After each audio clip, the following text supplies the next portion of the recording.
Assalamualaikum warahmatullahi wabarakatuh. Waalaikumsalam warahmatullahi wabarakatuh. Dalam wawancara kali ini saya ditemani oleh seorang narasumber, yakni saudara saya sendiri, yakni Bung Yoga Erwanda. Ya. Selamat siang, Bung. Siang Bu Dedi. Jadi Bung Yoga ini berkuliah di salah satu universitas yang ada di Riau, yakni Universitas Islam Riau di jurusan Ilmu Pemerintahan, Fakultas Fisipol ya Kanda. Ya. Jadi gini Kanda, sebagaimana yang kita tahu kan Kanda, korupsi ini kan salah satu hal yang merugikan negara ataupun sesuatu gitu kan Kanda. Jadi menurut Kanda sendiri, korupsi itu apa gitu Kanda? Sebenarnya pengertian korupsi itu sendiri sudah ada di Undang-Undang Pasal 31 tahun 1999 Bu Dedi.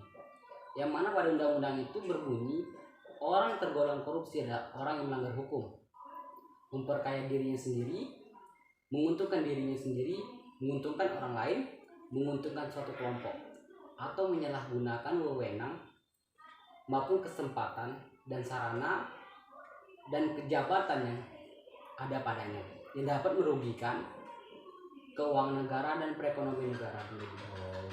Jadi dari undang-undang itu dapat kita simpulkan bahwa korupsi itu adalah tindakan seseorang atau suatu kelompok yang merugikan orang lain, dan dia tidak hanya merugikan orang lain tapi merugikan negara.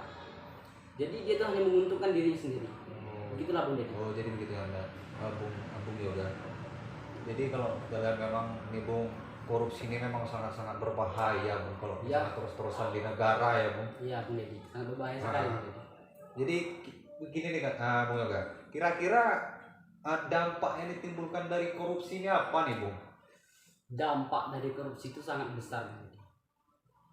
Jadi dampak dari korupsi itu seperti pembangunan itu tidak akan berjalan dengan mulus jika terjadi suatu korupsi Bung Dedi. Kemiskinan akan meningkat, pengangguran akan juga semakin meningkat gara korupsi tadi. Sangat berbahaya ya Bung Yoga ya. Sangat berbahaya sekali Bung. Oh jadi gitu ya Bung.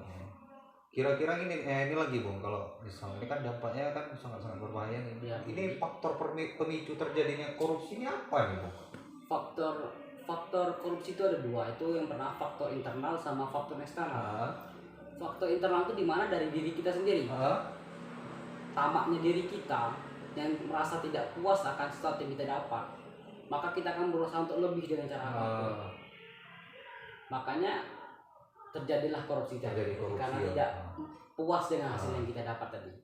Yang kedua yaitu faktor eksternal. Faktor eksternal itu ya faktor dari politik, hukum, ekonomi, dan organisasi Bung Dedi. Jadi ini faktor eksternal ini faktor dari luar ya? Dari luar. Dan juga ada juga faktor hukum tadi itu, yaitu karena hukum tadi itu ya kurang tegas Bung Dedi. Makanya terjadilah sesuatu yang korupsi. Sangat berbahaya berarti. Nah jadi gini nih Bung Yoga, kita kan ini Bung mahasiswa nih Bung ya. Jadi untuk menyikapi maraknya korupsi yang terjadi di Indonesia Bung, langkah kita sebagai mahasiswa itu apa Bung? Kita sebagai mahasiswa harus kritis akan hal pejabat kita. Yang mana jika pejabat itu melakukan penyelewengan, dia itu merugikan masyarakat. Sedangkan kita mahasiswa ini adalah lidahnya masyarakat. Agent of change. Betul sekali Bung Dedi. Jadi saat kita melihat ketidakadilan ataupun melihat sudah melencengnya wakil kita tadi ini, kita mahasiswa harus bergerak. Berarti kita harus menyampaikan aspirasi jadi kita harus meluruskan kembali yang lebih baik tadi. Oke begitu ya. Memang sangat-sangat berbahaya nih ya Bung. Mungkin itu aja Bung wawancara singkat kali ini. Terima kasih Bang Yoga. Semoga sehat selalu dan sukses di masa depannya. Amin. Jadi DPR amin ya. Amin ya. Oke. Mungkin itu wawancara singkat yang dapat kami lakukan.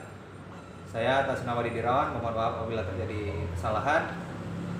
Saya akhiri. Usikum min nafsihi wa taqallah. Assalamualaikum warahmatullahi wabarakatuh. Hidup mahasiswa.